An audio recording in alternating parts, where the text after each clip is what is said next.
Okay, so folks, my name is Steve Rothenberg, very, very proud principal of the CRTC, and you're going to be joining all of us right now for one of my favorite events here, and a lot of people get a lot out of it. So, I'm just going to give you a quick overview of today's events, do a 2-minute commercial interruption about a couple of things, and we'll get started. So, today is called Return to CRTC Assembly. Those of you, many of you in this room are year 2 students. Usually we do this assembly every year. You would have seen it twice, but because of COVID, you're going to see it once. What we do is invite folks who graduated CRTC back to sort of tell their story. And this event, in my mind, is in contrast to a lot of what you hear in traditional environments, whether it be from your school counselors or from your parents or from traditional school sort of setups, that when you see the diversity on this stage of successful people, you're going to hear things that will help you sort of figure out what you're going to do. But when you hear the scope of their answers, what I hope for, and I'll give you a little quiz verbally at the end of this, is that you hear at least one thing on this stage today that you connect to, that you sort of say, hey, you know what, I could do that, I could do that way. Hopefully hear 10 things, which is very possible also. I can speak for all our teachers that we know this is an assembly that can be very impactful for students because it makes you realize you can do certain things. So before I start, just want to review a couple things quickly. We're about to start our recruitment season, and our #1 most important entity to help us recruit is you. Those of you know this, but most of you do, that we have to recruit about 450 kids every year from 9+ different schools. It's a major odyssey. We are not, as you're well aware of, we're not U.S. History, we're not English 11, we're not any of those things. Every one of those courses you have to take. Everything we do, including every single person in this audience, chooses to come here. So we've got to get out there and help 450 students choose to come here. They can hear from old guys like me, but only goes so far. The #1 person they're going to listen to is you. So in the upcoming season, any help you can provide us on, telling our story to potential students is greatly appreciated. I want to tell you that right now. The other disclaimer I do in front of every assembly, but we never have assemblies, is that if you have an expense associated with CRTC that's a tough time for you, let's say you get a great internship and you got to sort of get some better clothing or who knows what, we're here to help. So it's always, you need something, we're here to help you be successful. That's sort of chump change in the big scheme of things as we get on with things. So just the last folks are just sitting down. I want to introduce you to a diverse crew. I think we have somebody from every single program here. I'll be asking a series of questions, a series of follow-up questions.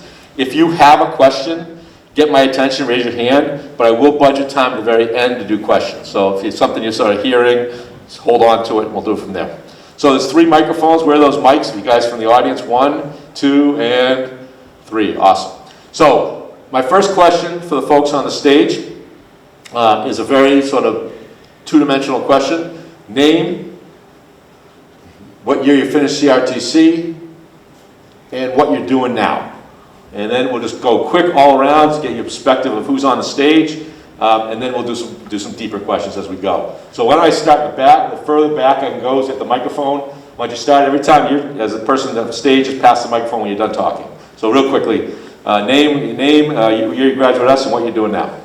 All right. So I'm Nolan. I graduated in 2021 from this program and from my high school. Which program did you go to? Which one of ours? I'm part of the computer engineering program, or I was.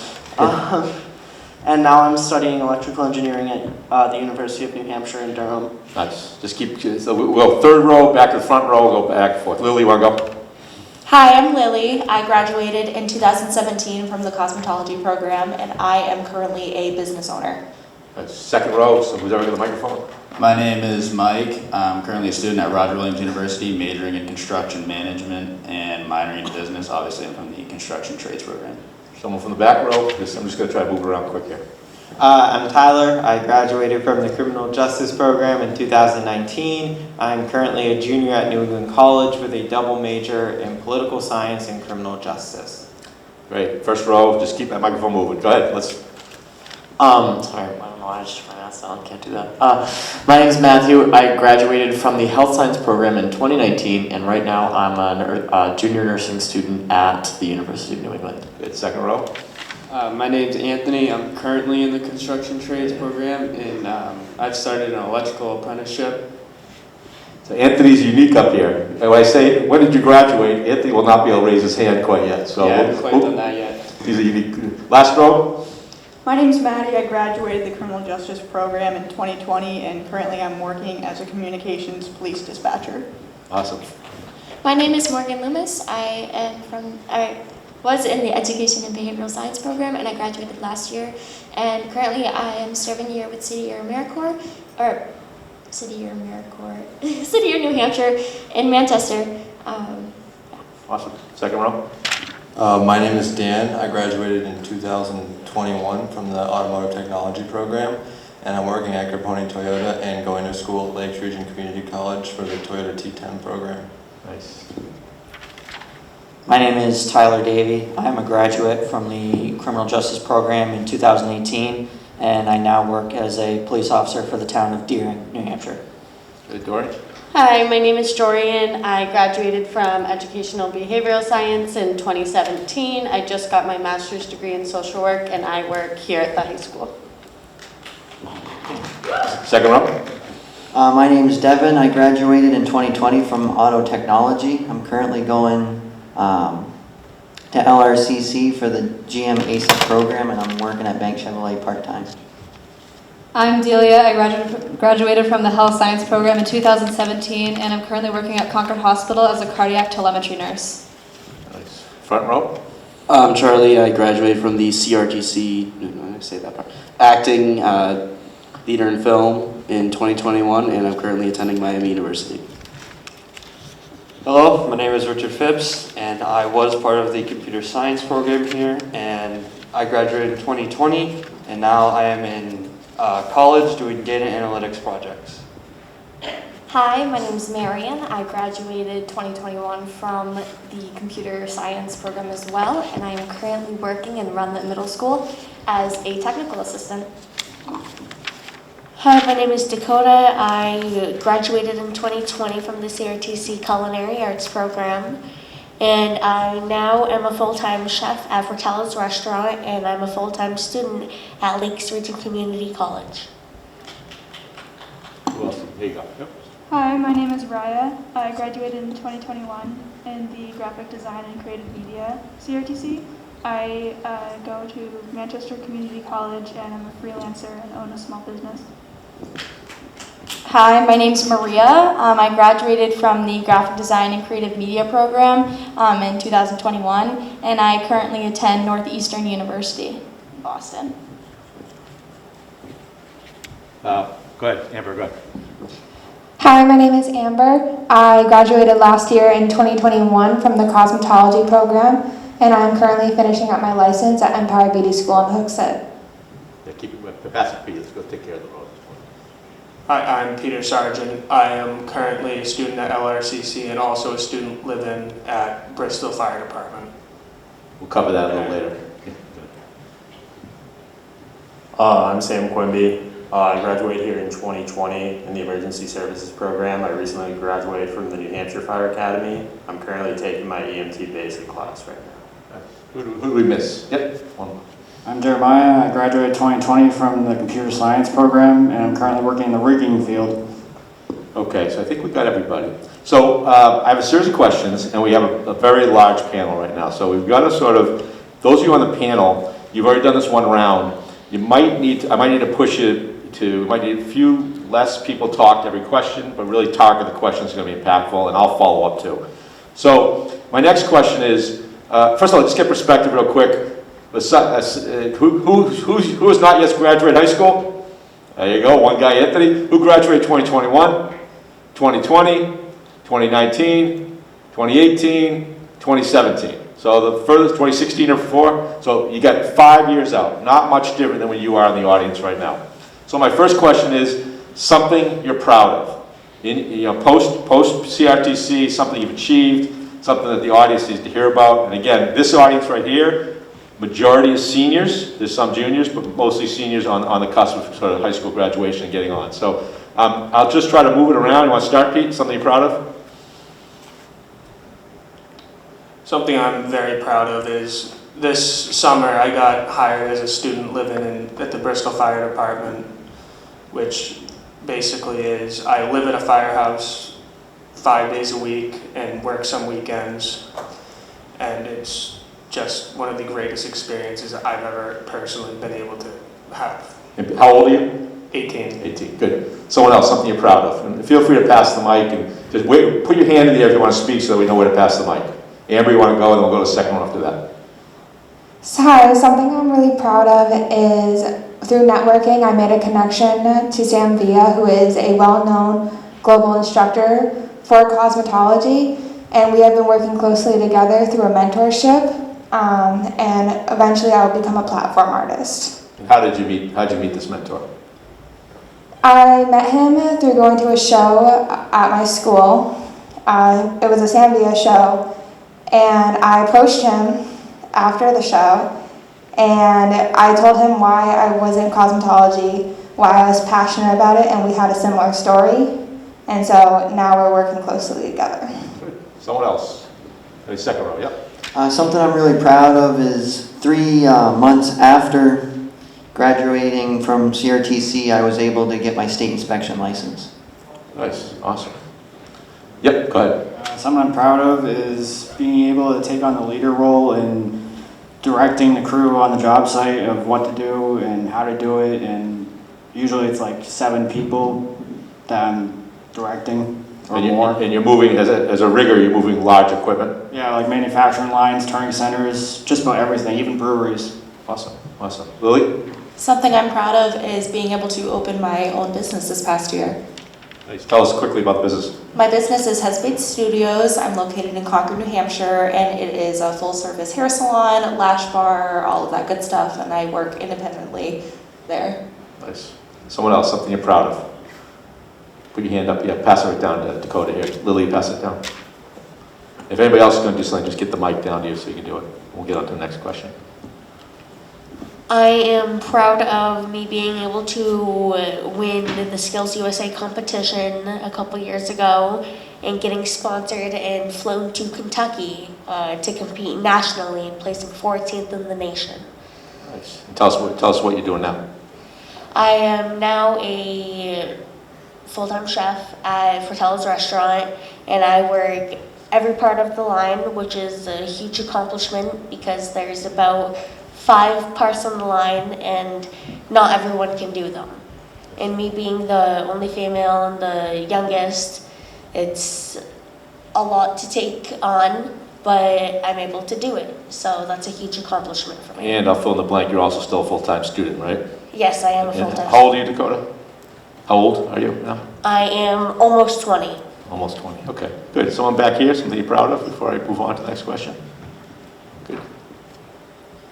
One thing I'm definitely proud of is being a certified cop and working full-time, especially during the peak of COVID in 2020, which was hard to adapt to, but you push through it and you get what you want. What did it take to get to where you are now? Give us just a quick synopsis of after high school to where you are now.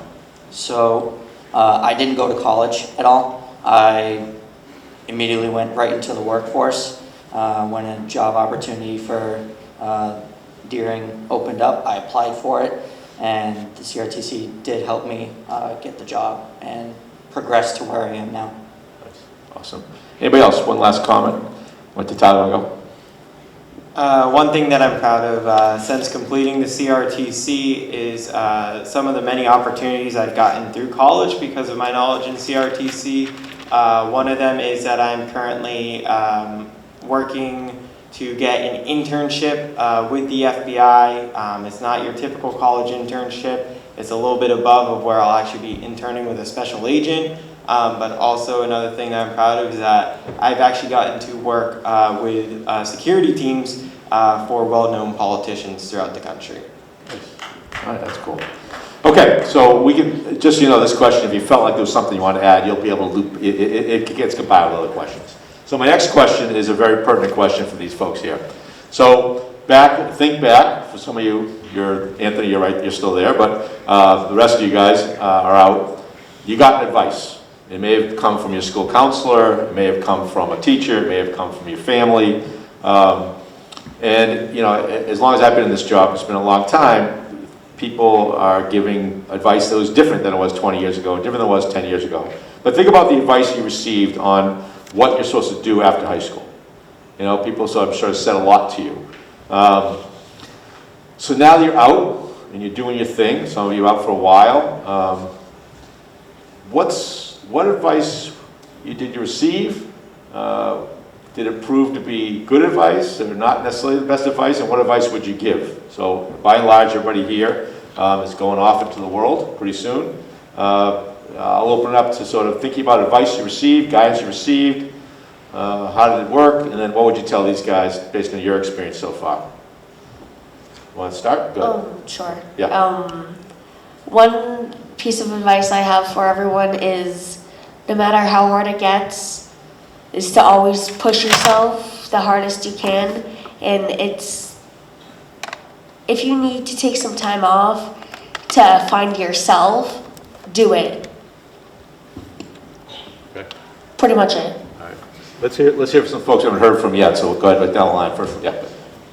Some advice that I received that I don't think really holds up is definitely a lot of high school teachers will try and put you on that track of you do high school, then you do college, then you go to your desk job, and then you work your way up through the company or whatever. I definitely think that a really important thing that CRTC provides is a different way to go right into the actual field, and I think that's advice that a lot of people need, that you don't have to just go to a four-year college just because you're supposed to. Yeah, Lily, can I pass the mic down to you real quick? It's a good lead for you to sort of advice you received and sort of what would you tell these folks? Yeah, so I definitely received some advice that I didn't follow. I wouldn't call it bad advice, but I was always told, you know, like you said, you're in high school and then you go the traditional route of either college or trade school, and then you go into the workforce. And I wish that someone had told me that there are other ways to go about it. I personally didn't go to a traditional school. I received my education through an apprenticeship with a local business.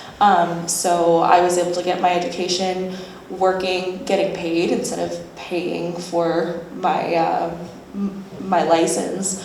And I wish that I had known that there were other ways to go about it than just the traditional, you know, school to working. I have a cousin in New York City who was exploring apprenticeship. So what Lily's talking about is a contextual framework of doing an apprenticeship for becoming a cosmetologist or a similar career. And so the concept of apprenticeship, what Lily's speaking of, is that you're doing sort of your learning in the field. You're not in a traditional college environment, although you may take some college courses as part of it. But if you go to apprenticeships in New Hampshire, unlike New York, which was terrible, like New York City had nothing, New Hampshire is loaded with opportunities almost in every single career track that we offer at CRTC as far as taking apprenticeships go. So just something to look at. Let me jump in the back row here. Yeah, good, Dan, good. Shoot. So a piece of advice that I was given early on was to do CRTC Plus, because I already knew that I was interested in the automotive field. So I was able to start my CRTC program a year early. I started as a sophomore, and that gave me a really big leg up for my senior year. I was able to complete college courses while working 30 hours a week at my dealership, and that really put me ahead a lot. I'm really glad that I got that advice. Nice. How about Anthony? Pass the mic. Anthony's one of you guys. So Anthony, you received advice and you made some changes while in high school. Maybe you could reflect a little bit. Yeah, I'd just say taking advantage of the opportunity early on. Mr. Rothenberg helped me out a lot with this. I'm able to work at a company and get high school credit right now while being in class as a full-time apprenticeship while being in high school, which is very nice. They set that up for me to be able to succeed in that.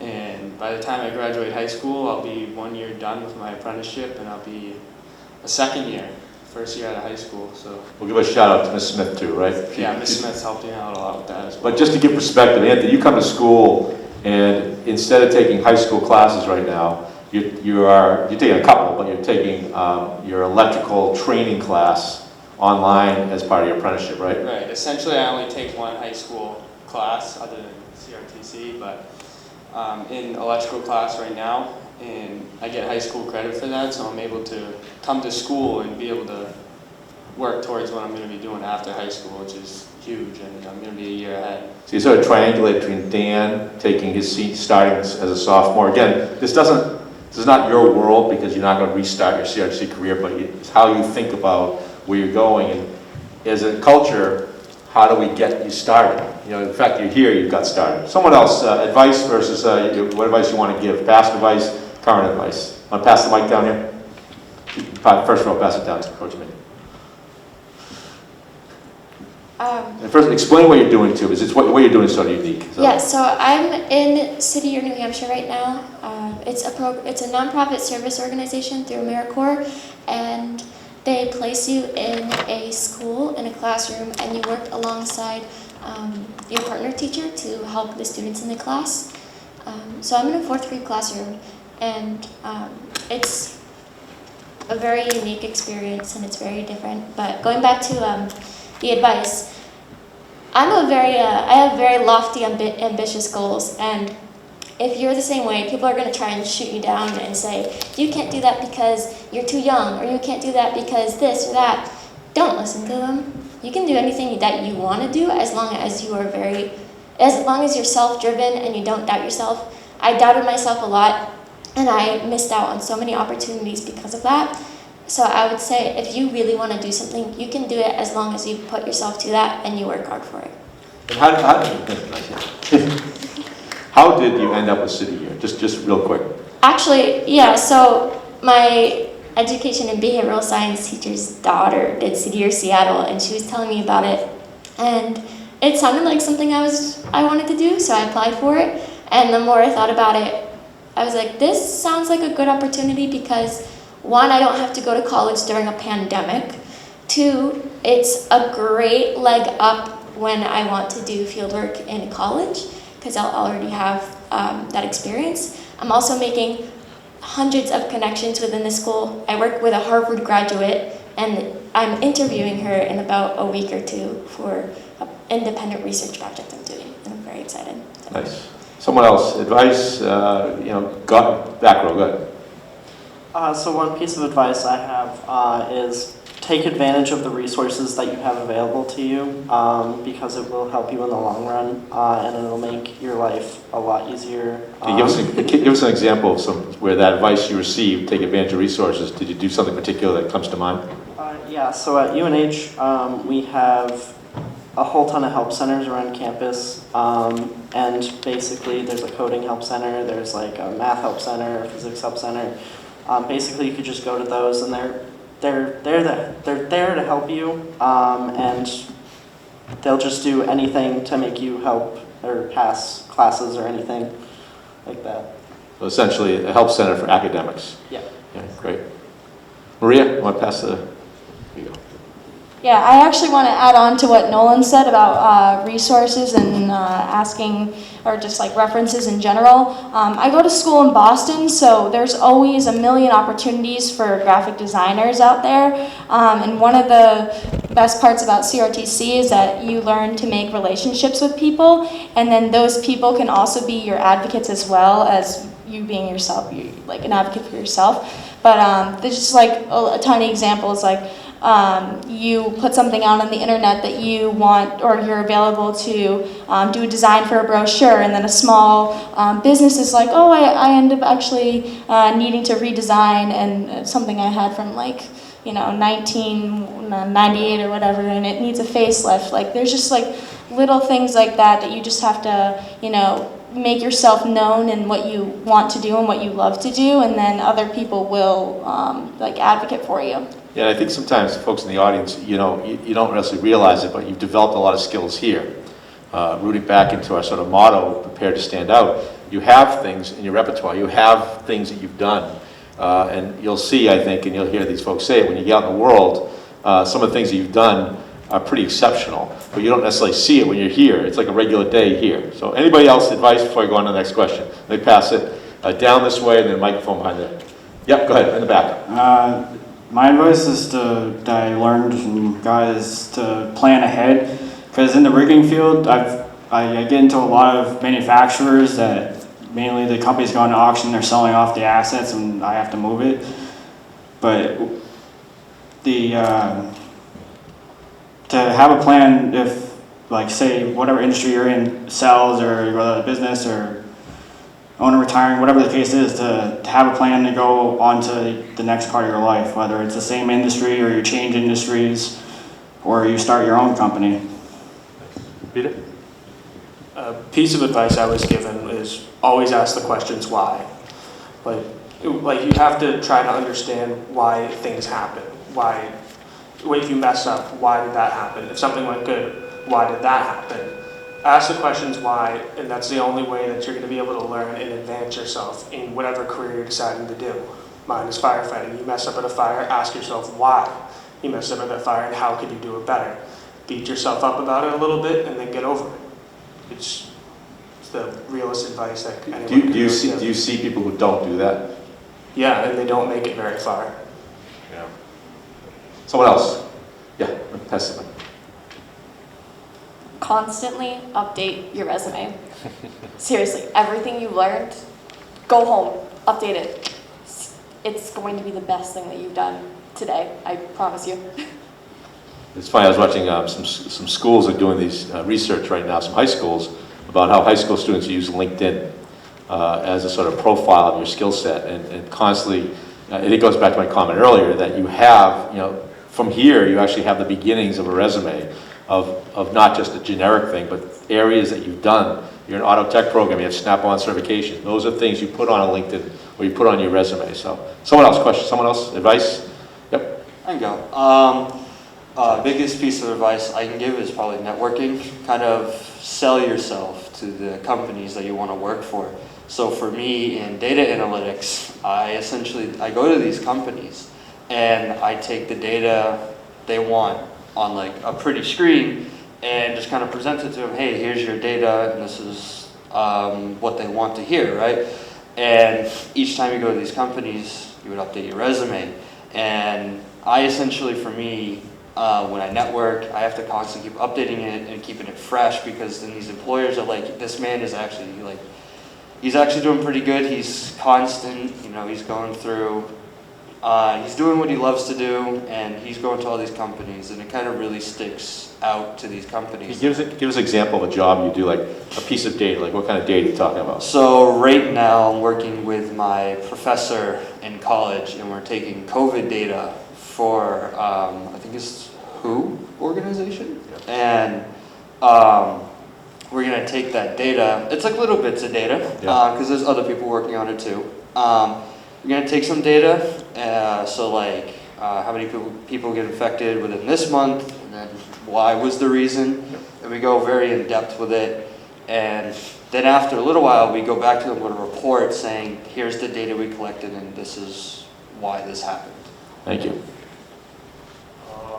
Something that I would give as a piece of advice is sort of explore different paths with firefighting. There's a bunch of different ways to go about getting your certifications, such as like an online class, the Fire Academy, and going to traditional college. So just explore your different pathways for what you want to do. I mean, anybody else for advice received or advice to give? If not, I'll get on to the next question. Good. Okay, so my next question sort of centers around learning. So how many people here would say that they've pursued a 4-year degree? How many people pursued a 2-year degree? How many people pursued more of a certificate or licensure set of road? How many people did I just not include? How many people have really just gone out to the world to start working? Yeah. So did I miss anybody in that question? Maybe, today actually we don't have military. Anybody military or intending to do military here? So some years we get a military person. Sometimes it's hard to get a military person, but that would be a different road. So I guess I'd say to you, what does learning look like? The folks in this audience here have experienced learning probably in a traditional sense, right? I mean, you have your math classes, social studies classes, history classes. You go do your thing. Obviously, this is a cohort, all who has CRTC. I mean, if I took all of Concord High, or all of Merrimack Valley, or all of whatever, you'd have people who didn't do CRTC. You guys in the audience know what their learning look like, right? You've done CRTC, you're in the regular classes. What does learning look like now? What are the structures you're in right now? And my follow-up question is, how do you sort of navigate those structures with all the other things in your world? So what does learning look like after high school? And not less about advice and more about description. Like, how do you learn now? You know, what is it? Is it just classes, or is there other ways of doing it? So let me get Jorian first, and then we'll mix it up a little bit. Just pass that microphone down, Amber. Yep. And whoever going to go next, just grab a mic so you're ready. I would say learning after high school requires a lot more like advocacy and initiative. There's no, like when I went to college, there's no like teacher who's going to tell you that you're missing an assignment or that you missed a class, because it's your money, you're paying to be there. So you really have to, if you want something done, you have to be able to advocate for yourself and apply what you're learning in class to like your field placement or your internship. And there's like, you have to do that on your own. A lot of independent. Pass it to your left. Okay. I'd say especially kind of like entering a more four-year collegiate traditional route. A lot of that is starting to change in the way that they do it at my university. They really encourage us, especially as nursing students, to be involved in the community. We have a specific component of our core nursing classes that requires us to do different, like, at my school they call it IPE, which is interprofessional education. So we're working with like pharmacy students, DO students, like all kinds of different specialties and programs are coming together to work to coordinate different kinds of patient care. So those kinds of things that are really important, like going out into the community and learning, going with different specialties and programs and learning, because it's all complementary in the way that you do things. I'm most familiar with it in the way that it applies to healthcare, but it's not the only way. And it's also a great way to hands-on learn outside of like a lab or virtual reality, which are other things that I do that are super important and super helpful to learn, but anything like that. Awesome. Let me open up. Who else got the microphone right now? Yeah, go ahead. I'd say that learning is experiencing. You gotta go out and do stuff, experiment with what you want to do in life. Shadow under someone at a cool job that you think would be fun or interesting, or get an apprenticeship. You guys have your whole life to live, so keep going with stuff. And Do you have a personal example, or that you feel like you did something in that sense? yeah, I used to. I was really into tattooing, and I thought that's what I'm going to do with my life. That's what I'm going to get into. So I went to a shop at the Mall of New Hampshire. They're cool. Don't go. I realized that maybe that's not for me, and maybe I should try something else. But I did continue to try, but I realized it's not for me for right now, so I'm going to try something different. Thank you. Good. Who else has a microphone right now? So college is definitely different, like they've said. Like, you're paying for your education. Your professors aren't necessarily going to tell you if you're missing assignment or follow up with you on it. But if you go to class and like you show the professor, like, you know what you're doing, and you're involved on campus with numerous clubs and organizations, these professors, these clubs and orgs can really open the door to many different opportunities. Professors love to share connections that they have in their network. So one of my professors is a retired FBI agent, and he just loves sharing with students like different connections that they can make to better themselves as students, but also potentially help them after they leave. Dakota? I want to go off what she was saying behind me. Is it's pretty much just experience. I can honestly say that I have learned more in this 1 year of just working at Fratello's restaurant. I've learned more in just this year than I have in the whole 4 years I've been in the culinary industry. Just because I put my head down and I just watched. Sometimes that's just what you gotta do. You just need to watch someone do it a couple times, and then you'll get it eventually. And so you're going to lead me back to Maddie. Let me pass the mic back to Maddie in the back row there. But Dakota, just remind everybody, Dakota's full-time work and full-time school. So Maddie, I'm going to go back to you right now. You know, I say, what does learning look like? You're learning on two fronts right now, right? Mm-hmm. Maybe you can maybe give everybody a little update on first of all, when did you graduate? I graduated in 2020. 2020, so it was a year and a half ago. So give us a little update on how you're learning right now. So I'm learning in two different ways. I'm currently a full-time college student. I'm doing my associates in criminal justice, and I'll also be starting my bachelor's. And I am also a communications dispatcher in Hillsborough. So I'm learning there. I just started that job pretty recently, and I would say learning for me is really about learning from the people around me. I'm the youngest person where I work, and really the most experience you get is from listening from your peers, from the way maybe they made mistakes, and just learning from that is, I think, a lot more important than what any book can really teach you. Do you mind passing to your right to Tyler? So, Tyler, you didn't go the traditional college route, but I'm sure you're doing a ton of learning. What does learning look like post 2018 for you? Post 2018 with COVID and everything, I'm learning every day on the road as I'm working. Yes, there are some days where I'll go to a building, a class, and I'll sit down and learn something new, but for me, generally, working as a cop on the road, you learn something every day, every shift you work. There's unlimited things to learn out there in the world, and you learn them on the fly, on the road, as you go. And your formal learning took place. People, I'm not sure if everybody knows this, but to become a police officer, you first get hired. So Deering hired you, right? And then you did what? Deering hired me, and then I went to the police academy during the peak of COVID, and that was different in itself because the traditional police academy is you stay there 16 weeks in-house, eat, sleep, and breathe with other people from different departments around the state.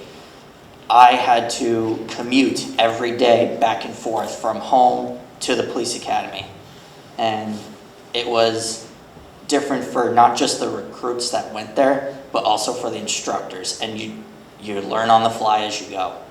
Awesome. Anybody else with a microphone want to reflect on learning a little bit? Hey Mike, can I have the mic? Oh, do you want to go ahead? Yeah. Learning for me is making mistakes. The first week of my job at Runlit, I almost unblocked all of the restricted apps on all of the Chromebooks. So, can you imagine that in middle school? Yep. Thankfully, no one knew about it. Quickly learned that that button was not to be pressed. But making mistakes, you're going to do it. And you're going to beat yourself up about it. But like it was said earlier, just brush it off. Mike, can you get a microphone, Mike, back there for construction trades? Just can you pass the microphone down towards him? Someone. Like he's looking around there. So Mike, your story from a learning perspective is you had one goal and your goal shifted a little bit. What's it like to study construction management where you have to learn all about all different trade, give a little perspective on learning in that sense? So it's very different from trade school. You're not in the classroom then in a workshop. My first semester, I haven't even seen the workshop yet.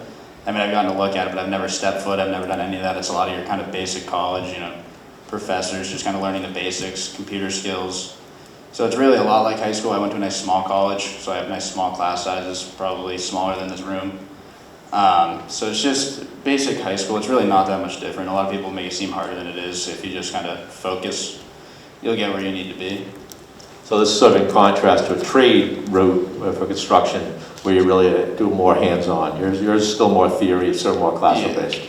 Good. Can you pass it forward to you real quick to Pete? So Pete, what does learning look like as a live-in? So just so you know, so what Pete's doing is very unique. He's pursuing a career in firefighting, professional firefighter, but his first semester at LRCC, he's a live-in, and as he mentioned earlier, he's living in a fire station. What's it like to learn in a fire station? When you're actually living in the place that you're training for. You learn every single day. It never ends. You learn new things. Every call you go on, every thing you see, you learn a new thing. And it's being receptive of those things which is so important.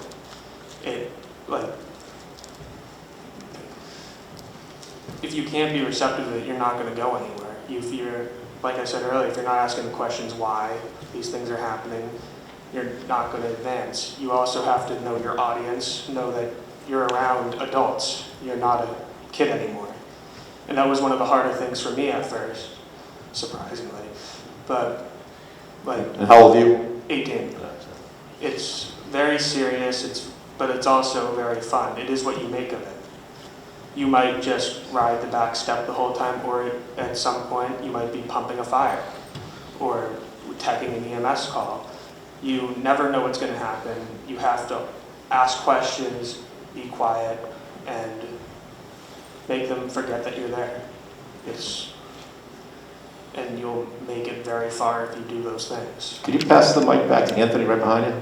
Anthony, so you're an electrical apprentice right now. How old are you? 17. 17. What's it like to learn as an electrical apprentice? Well, right now, since I'm still in high school, it's a lot more theory and the book learning piece because I'm not out there full days out learning. But post high school, for sure, it's all experience and hands-on. You learn every day going out and actually putting your hands on it and doing it. But right now, it's a lot of me kind of teaching myself, being my own teacher, learning that way, which is a lot better than listening to a Concord High teacher. So they're not letting you, right? Are you out in the field at all right now? What was that? Are you out in the field at all right now? Yeah, I don't get too many opportunities since I'm still in high school, but every now and then, yes, I do get to go do some in-field work. Good, okay. So let me bring up one other topic right now. I'm just watching the clock here. The concept of money, which is really a big theme. The majority of people here in the audience, I assume, don't have a big trust fund. The world's not going to be paid for. They have to sort of figure out how to navigate these things. Some folks have parents who say, I can pay for expensive college. And some folks here have parents who say, we got nothing. You know, you're on your own. You got to figure this out. And there's everything in between, right? So when I bring up the word money, Lily can jump in. I'm going to interrupt you, but Lily can say, "Hey, mine didn't cost much of anything. It was just really time-based. You know, it wasn't a big. It was some money, but nothing excessive." Whereas somebody in the back row, Tyler, how much does your college cost per year?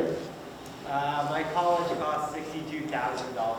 Maria, how much is your college per year? $73,000. Nolan, how much is your college per year? It's about 72,000-ish. Yeah. So you're dealing with these numbers that are crazy. I'll tell my funny story later. So the point is, then back there, how much is LRCC per year for you, Dakota? How much would it be? It would be about Put the microphone on. 12,000 maybe. It's a little less. I think about 7,000 or so. You got lucky. And back there for criminal justice, how much is yours per year for going to NHTI? My schooling is probably about 12,000 a year, That's maybe a little bit more. Okay, good. So the point is how do you afford this? How do you make it happen? So for those of you who are a little less, but there's always a story to it. Some of you have parents who are not chipping in, and you've got to work. So I'll open up to anybody who wants a microphone, just talk about the money side of it. And first I'm going to pick people who haven't spoken yet. So if you haven't spoken that much yet, yeah, let's start right in the back here. Yeah. So I went to the University of New England, and that's about $60,000 a year. I applied to some scholarships, got some from the school. I think everybody who went to college got a little something. My piece of advice for paying that back is apply to literally everything you can. I studied abroad to Morocco, and I just got a grant for doing something fun that I really wanted to do. I also worked as an LNA throughout college to try to pay for that, and now that I have graduated, I work at Concord Hospital, so they have a tuition reimbursement, which I'm taking advantage of. It's over 3 years, so if your job ends up doing that, I highly suggest staying there, even if you don't want to, really. I want to stay there for as long as possible, so that's what I'm doing, and picking up a lot of overtime. Yeah, excellent. So again, the money question, I'll let anybody jump in. Whether it be, juggling having an apartment or having a car. It's not simply big expenses. So you want to go over there, pass it down. I work at McDonald's, and they have a very decent tuition assistance program. And if you can work somewhere with a tuition assistance program, I'd absolutely recommend it. It's What do they give you? $2,500 a semester. Yeah, so $5,000 per year. Let me just try to understand. $5,000 per year. We'll get you back. Mike, go ahead. Let me finish this one though. McDonald's gives you $2,500 per semester, and your work commitment to them is summers. And you work like when you can, other times of the year. So it's like a little bit all year, and then summers, and they give you $5,000 straight to the college. So that adds on to your hours, basically, your hourly rate. Mike, and then we'll come back front. Yeah. The best scholarship I got, like applying to scholarships is great, but in reality, the best one you're going to get is based on your grades. You guys still have a solid half a year left. Finish strong, get a high GPA. You will get more money for having a higher GPA. Your grades still matter. Stay away from the senior slump for sure, and that will help you tremendously. Matt, you want to go? I think my biggest suggestion, especially people who are going into college, I don't know about much of like trade programs or anything like that. But if you're going to a school and you really, really like it and they didn't give you the package that you wanted, you can negotiate. I don't think this is something that you guys get taught a lot. You can call them and say, I have another school offering me more money, but I like your program more. What can you do for me? A lot of the times We've heard that every time we do this assembly. We have multiple kids say that. It's a really critical thing to hear, that you can do something called leverage. And leverage is a powerful thing, especially practice before you do it, but you can squeeze some people. Go ahead, I interrupt you, I apologize. That's okay. Yeah, so you can definitely get, I've heard stories of friends who've gotten like as little as like $500, people who've gotten like $2,000, $3,000, $4,000 more. And that really goes a long way. Along with kind of what Delia was saying earlier, apply to everything. Those small $500, $250 scholarships might cover a couple textbooks, super helpful, maybe a uniform. And if you're going to college, my last thing is, if you have the opportunity to live off campus, take it. That's what I'm doing right now. And I have my own car and my own insurance and everything, like I pay for all of that. So if you can live off campus, most of the time it will be cheaper to pay rent per month with a couple roommates than it is to tack on like $15,000 extra onto your student loan because of on-campus All rental. right, Dan?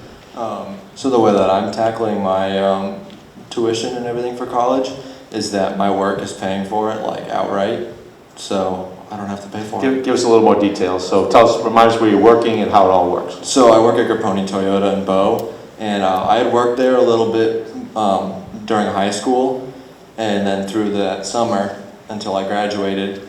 And because I was working there before I decided to go to the T10 program at Lakes Region Community College, they're covering it, and they're paying me really well too. So it's a win-win. So essentially, college tuition is covered, and you're getting full pay. No cut to your pay. Yeah, I'm getting 40 hours a week, getting paid well. So if you have an opportunity to get paid to learn, take it, because you shouldn't have to pay to learn if there's an opportunity to be able to do it backwards. Yeah, these are sort of powerful questions to think about as you sort of navigate this. Think about your employer and what they're willing to sort of put towards you. The economy has shifted, employment has shifted quite a bit. Anybody else want to tell a money story? Lily, and then we'll go behind there.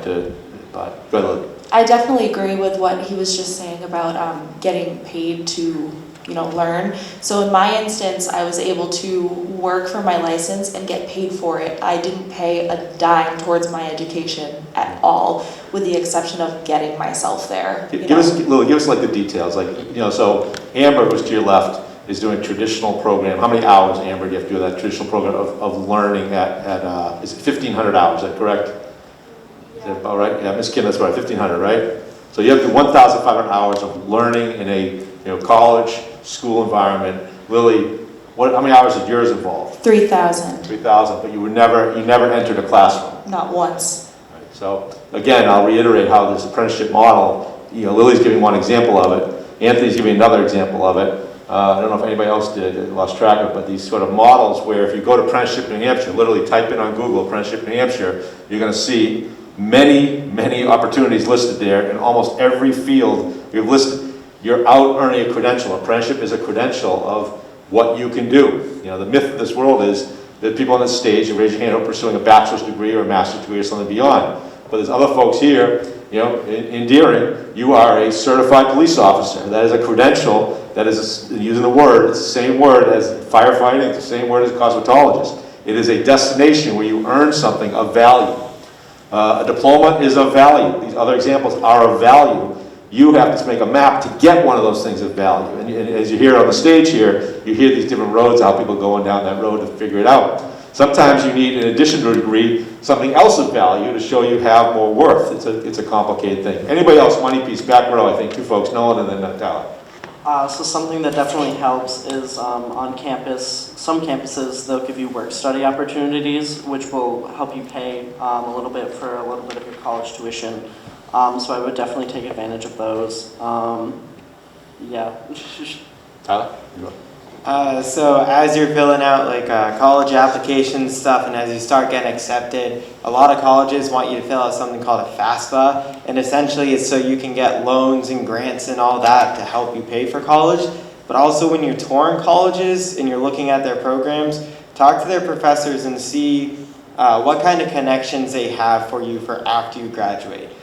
So for example, at New England College, our criminal justice program, when students graduate, if they go and work for the Metropolitan Police Department in Washington, D.C., they only have to work there for 1 year. The police department will actually take all their student loans and all their student debt and wipe it for them. So then those students don't have to pay it, and they can instead focus on starting their life after college.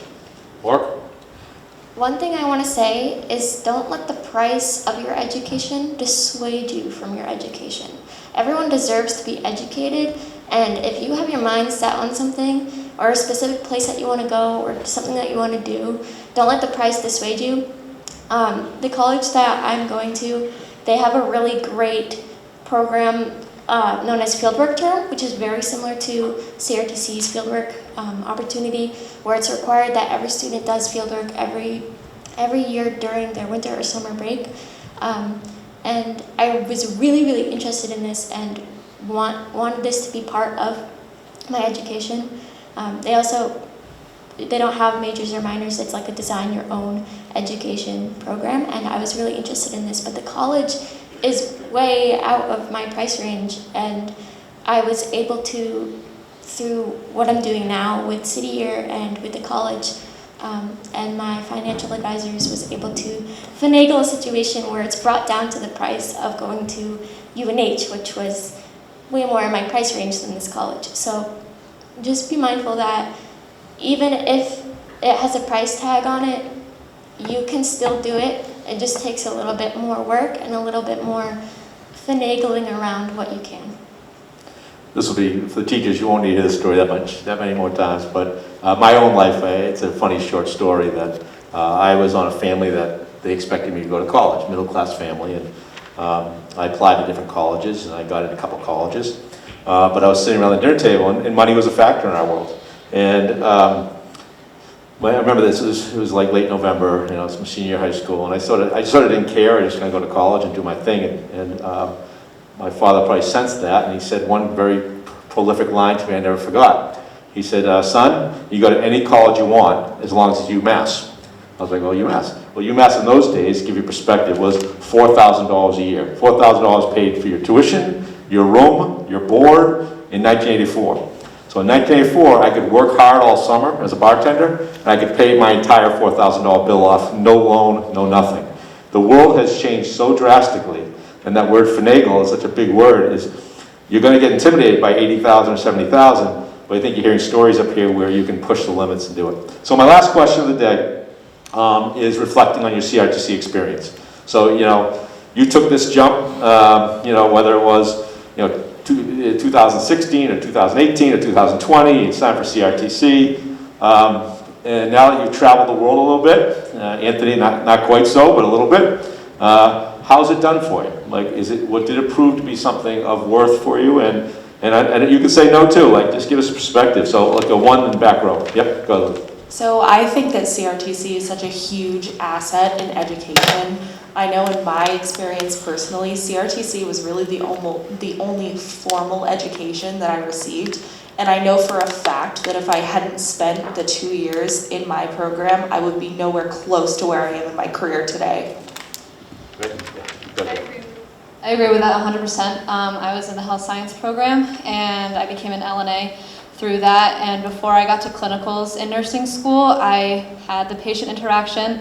I was working in the hospital, I worked at a nursing home, so I got super comfortable with patient care and working with doctors, with other nurses, with PTs, OTs, everyone on the healthcare team. And by the time I got to clinical, I was going into patient rooms on my own while my peers waited for their nurse to go in with them because they didn't have that experience beforehand. And I know everyone will be able to have an experience in their designated field before they even get there.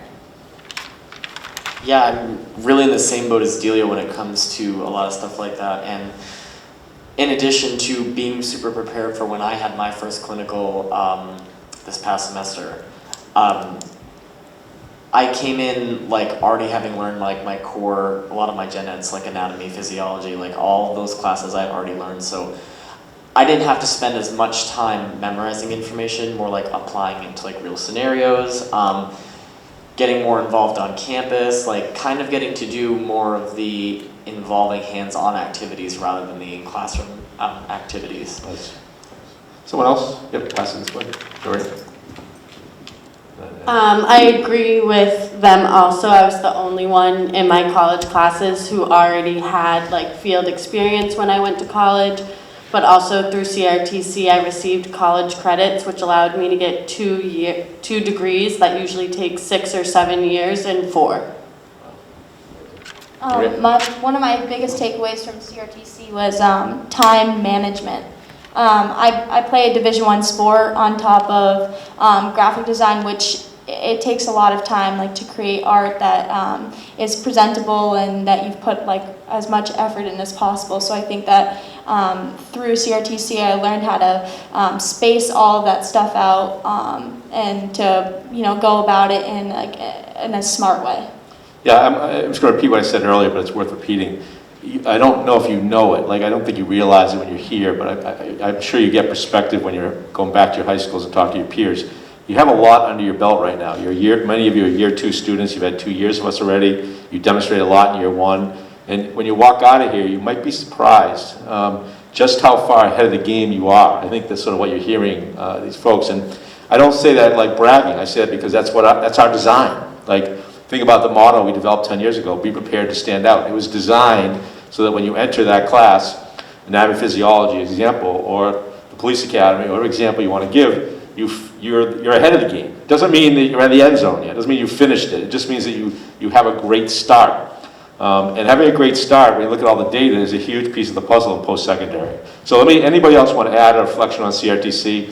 Let's just do Nolan back there, and then we'll wrap it up for any questions, and we'll finish up. So my junior year of high school, I was very involved. I was in CRTC, and on top of that, I was part of the robotics club, the lacrosse team, as well as a whole ton of other stuff. And really trying to balance it all out was really difficult. I didn't have a lot of time, but having not a lot of time in high school has definitely helped me to manage my time while I'm in college.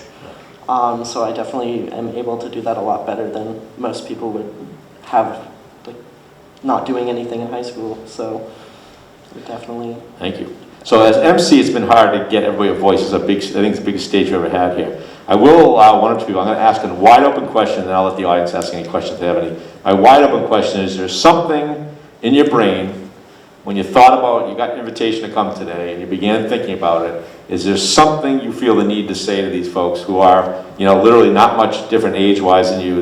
Most of them are in the last year of high school, that you think is important for them to hear? Amber, just a couple folks, and we'll wrap it up. So I came here today because not too long ago I was you. Every day I was struggling, didn't know how to time manage, and I wasn't the best student. But if you keep persevering through those bad days and you keep asking questions, communicate with your instructors, you will go far.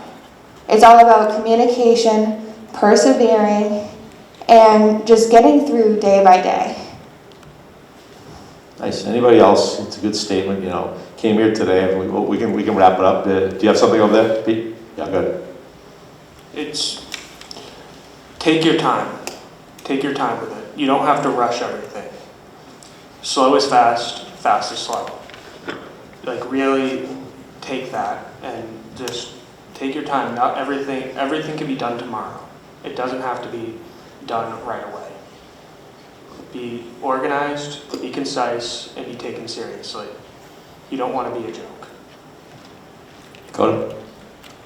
I want to say take advantage of everything that they offer to you here at CRTC, because if I didn't, I would be years behind in my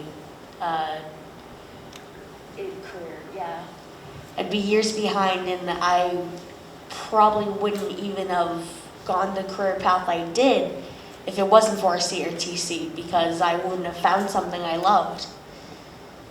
Awesome. Anybody else?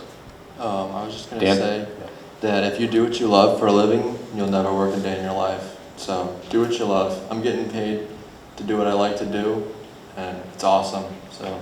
Me too. Yeah, that's awesome. Yeah. then I'm going to interject. If I was, I'm an old man now, 55, but if I was back on a high school panel, they invited me back. I went to a high school that everybody was just supposed to go to college. I don't even think you thought about a career. They just said, do this. And there was this auto shop in the back, and Mr. Mayor, you can probably relate to this. The students who went to the auto shop were not respected. It was not designed. It was designed for kids who weren't doing school. And if I had to sit on a panel right now with my home high school, I would have said, you guys got it all wrong. You know, you didn't create a situation where people can succeed through so many different ways. I mean, look at the people on the stage right now. Like, just listen to their stories. I mean, you know, Pete teaches like your age practically. I mean, you know, even the old people up here aren't even old. You know, they took roads that weren't all conventional. You don't need to take the same road everybody else does.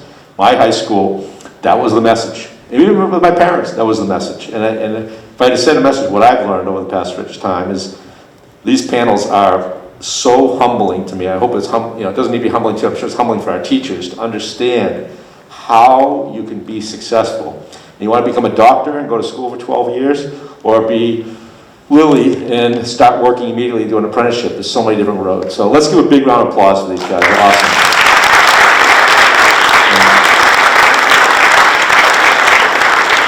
And these folks will code your programs to one-to-one. If anybody have a large picture question, generally it's not that many full group questions. I don't want to do too much emphasis to it. Yes, go ahead. What has been like the biggest challenge that you face when either like earning your degree or in college and trying to overcome? So I'm saying, what's the biggest challenge you face when what? When like earning your degree or in college or just like that you face so far? Yeah, so, you know, the question for folks who are pursuing it, the big challenge, I'm just going to let 2 or 3 people answer it, and then we're going to let you go one-to-one with the folks who are from your program, okay? But someone has a story to tell, the biggest challenge, and sometimes on these panels we hear something unbelievable, like a death in the family or who knows what. Amber, go ahead. So one of the biggest challenges I face, and this goes back into high school, is people discouraging trade. You don't have to go to a 4-year college, and a lot of times I was discouraged and I thought about giving up on my trade because people see cosmetology is just a hobby. It's not. You can do so many big things. Like I'm looking to become a platform artist, traveling the world, teaching people how to do things. And the biggest challenge is the negativity that comes in. I would say this is specifically for the EMT, EMS, health science. Losing your patients, it's hard. Having patients that are really struggling and are looking to you, looking for answers that you don't have. Looking at patients who may have been, like I remember one specific patient that I had was very, very struggling with activities of daily living following a massive stroke. This patient could not do anything for themselves, felt so bad about themselves and was like telling me as a nursing student that they felt like a burden, that they couldn't do anything and that they were sorry that they were even there and having me to take care of them. It's really difficult to have to deal with somebody who's in such a vulnerable space like that, and especially if that person might end up passing away from whatever underlying cause that they have. Learning to deal with that is super important, and what comes along with that is learning when you need to like step back, leave the room, go home, do whatever you need to do, and then return back to take care of your patients the next day. That's the most extreme example of a bad day, I would say, but I think the story you just told would apply to anybody up here. There's a lot of bad days, I'm sure. You know, a lot of days you're like, what the heck is just happening here? Dakota, and then one more person, we gotta wrap up. I would have to say mine would be struggling with my mental health. In my industry, it's very common, but there's a way to get around it. You just need to find your way to get around it. It's really hard to just go through every day. Just to go through every day, it's really hard.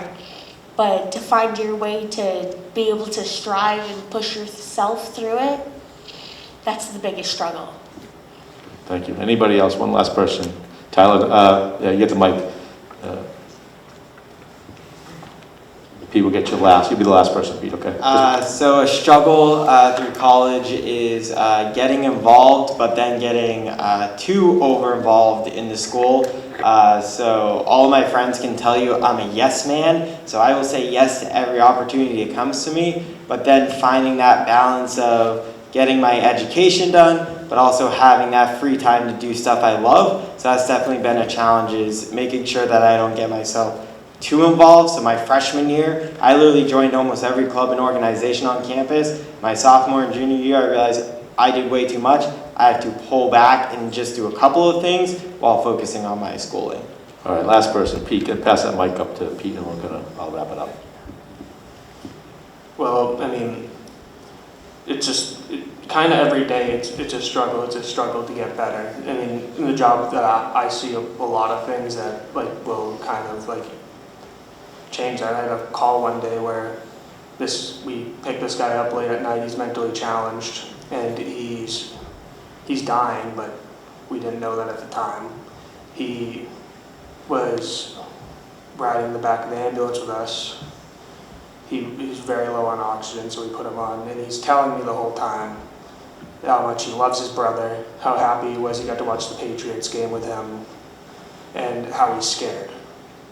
And it's hard, and then we got him to the hospital and then he had COVID. That stuff will change you, whether you like it or not. And it's all about the process of healing, just doing things you love to do. Because your job can't be your whole life.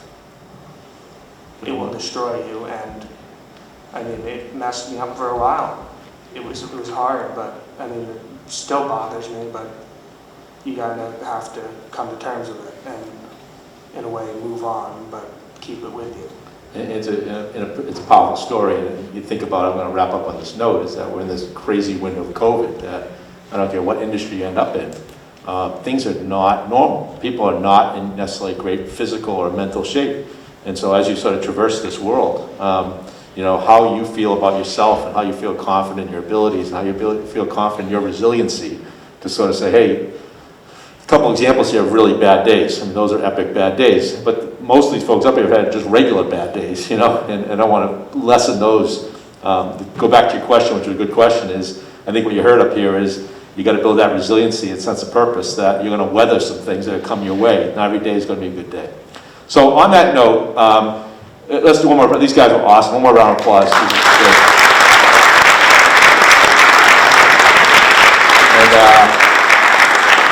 And at this point, there's only about 12 minutes left. But if you're going, some of these classes might go to Main Street or go back to where you're going to go and chat with these guys for a couple minutes. And the next assembly for Block C will be 11:10. So thanks again, guys. Well done.